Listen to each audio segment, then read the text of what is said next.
And then I had my little take there on the $10 service fee on a $20 ticket is fucking ridiculous, dude. Oh, I know. That's ridiculous. And then that's probably going to like the Ticketmaster, whoever's providing the ticket, I bet. Well, Live Nation, and then when you go to buy the tickets through Live Nation, it takes you to Ticketmaster, and then I'm like, the fucking ticket was all right.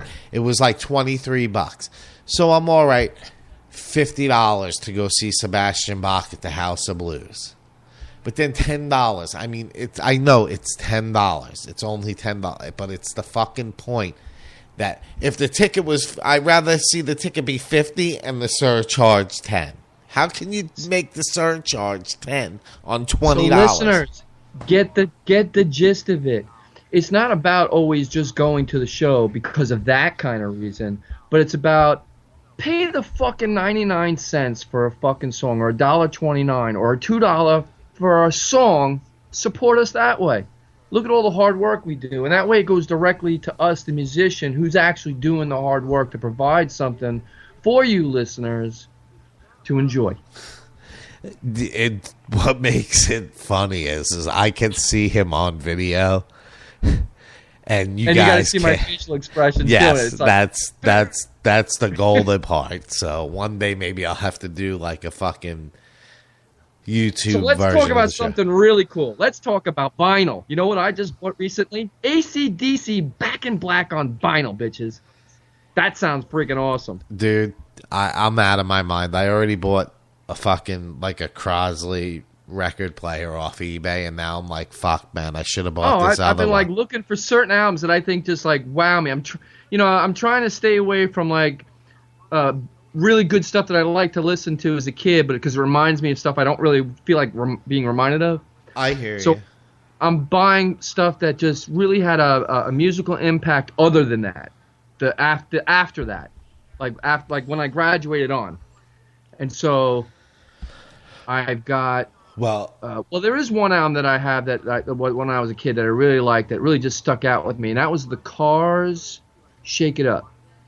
Nice. Yep. You remember that album? Yeah. Yep. Absolutely. When that album came out, you knew what the old Cars were, and then you remember hearing what the newer Cars after that was. That album in particular just had such a unique sound, and especially at the time when it came out, there wasn't nothing like it. Now we're gonna get into an interesting conversation here. So. When you buy vinyl, yeah, I'm buying brand new. I'm not buying used. I'm buying brand new. Are you looking for the original brand new, right out of the sleeve? Nobody's touched it yet. Or a reprint, or does it matter?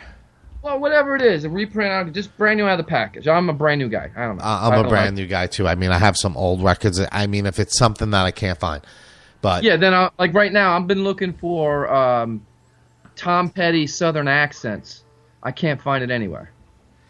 I found an interesting list of albums that were replicated onto vinyl and don't sound good, so they say to stay away from it. You got to Google it. I was looking for Marilyn Manson Mechanical. That's a brand new cut of that AC/DC album, which came out 1970 something. I don't even know.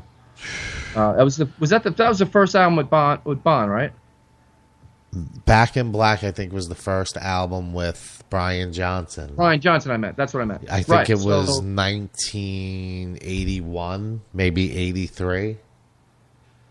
I think that album sounds so amazing, bro, and it is brand new, recut. They even say it's the thicker vinyl. Yeah, the 180 gram. You got the 180 and then the 220. Oh yeah, but I got the Rage with Rage Against the Machine. Which one is that one? The name of that one? Right.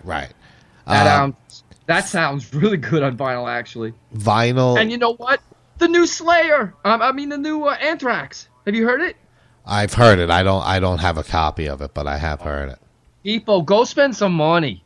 Go buy some freaking albums. Go buy an actual LP. People don't get it. I've been on the kick for years, and I finally bought a new record player, and now it's like I listen to Nine Inch Nails' Pretty Hate Machine. I put it through my mixing board. I disconnect the shit for the radio, and run and I run it through. Oh my God. It sounds, I don't care. People are like, oh, it's got crack. That's what I like. I like to hear that. The surface noise. There's a warmth that you're just, I'm not taking anything away from the CD format or the WAV format, you know. Even the MP3s, just to kind of shrink the files down so you can pass along everybody. I get that. So you don't, you're listening onto your computer, so you're not really looking for that specific, but I'm telling you, not like I said, not to take anything away from those because they sound all great. But when you put a record on, like you said, and you hear just a little bit of that crack, there is something about the warmth. Yep, I agree. That you can't emulate. Right.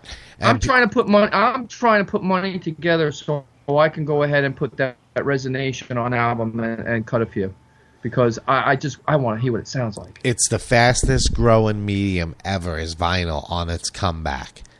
So I don't know if it's the dollar amount because how much it is, but I looked at pressing records about a year ago, and it was about $5.05 for a 12-inch with the fucking sleeve and everything. Yeah. And now to get 100 records, I mean, you're talking fucking $12 a piece at 100 pieces. It's crazy. There's got to be a better, so you're going to spend about $2,000. You're going to spend about $2,000 to get 100 records. But you know what? That's the kind of, I would save my money and earn that $2,000 to go ahead and do that, though. There was a site I looked at the other day because I don't know, my mind gets curious about certain shit, and it actually told you this is how much if you bought this for, and how many pieces you would have to sell each record for $18 and sell this many records at every show to break even. I was like, what? That was like the coolest fucking thing I ever looked at. Yeah. I mean, it's come a long way. I mean, the records sound better, but again, that's something. If I also wouldn't do it for a profit thing either. I do it more just for a fan who totally loves what I'm doing. I agree. And to spend whatever I can sell it for. Right. I mean, I'm pretty much going to sell it at cost and whatever shipping it would be if I was to put it out. Right. I mean, So, it's a great medium either way. I mean, it's like the stuff that I'm listening to is stuff that I already had on CD. I have on MP3, and I'm listening to it, and it's like I'm hearing it for the first time. Oh my God! All over again. Fucking David Bowie's. Pink Floyd The Wall. I got OK Computer from Radiohead. I mean, these albums sound so freaking mint on record. David Bowie's new album. The new one. I bought great. it on there too. Phenomenal. Do you have, we're probably boring the shit out of people. Not boring me, so it doesn't matter. No, it ain't boring me either. Chris Cornell.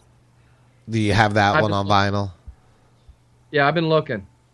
I haven't caught wind of it yet. Yeah, it's like $35 on eBay. Believe it or not, I spend that money, bro. I do.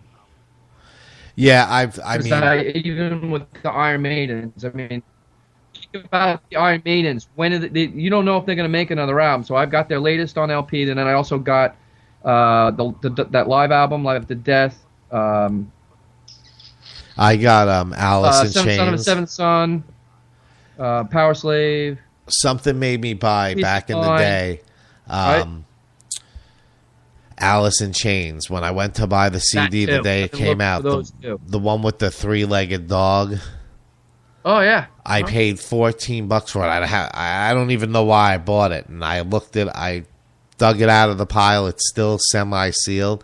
This shit's selling for like $150 on eBay.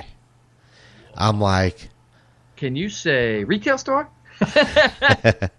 But some of the shit is expensive. Now, if it's the original, I can understand maybe paying a little extra for it. But like, I bought a Green Day one that was on their original label. To myself, that's what I think. I work real hard, especially with this new position I got, where I have to be the boss, whatever, and I bust my ass. And even though I'm not making bank like I did back in this stockbroker days, but I'll spend the freaking 35, 40, or even 50 if it's that a rare thing that I can't find anywhere to have something that I really enjoy, which For you, for me, music is our blood. Yep. Anything artistic or creative, it's in our blood. So we appreciate those things that are identical to that. And I just, I see a lot of reprints out there. Like, I'm looking for the Marilyn Manson stuff, and then you see, like, the CD was only repressed in 2011, and they want $200 for it. I can't. If it was the original one from Antichrist Superstar from 1994, sealed up, brand new, I may go that route. But I'm going to open that bitch when it gets here. yeah, I can't. Well, I got news for you. Anybody's asking for that kind of money, I could go get right now the Beatles' first album. I'll spend $100 and something. It's beat. Right. No, I hear you. It's beat up. Yeah, certain shit you're gonna, know, stuff like that. The You're harder just to buying come by it to look stuff. at. You're not buying it to listen to it because you don't Right. want to take a chance. So that's not to me. That's not the point. I hear you. But I don't know. I like it. I like collecting shit, so it's something I moved on to. I don't know what to say. They bust Gary's balls from the Howard Stern show, Baba Booey, because he's got a vinyl collection. So, and he's gonna laugh all the way to his enjoyment. Yeah, I mean, cares what anybody else thinks, and really that it really does come down to that's one of the fringe benefits, believe it or not, that we still have in this country. Is as long as you ain't hurting somebody, and being deceptive, and you can do what you want. Right. Nope. I hear you. All right, cool. I'm going to play a quick song. This is My Friends in Fall from Grace. This song is Covered in Scars. I'm Jay Stone. You listen to my show at rockmetaltalk.com. Can you feel this?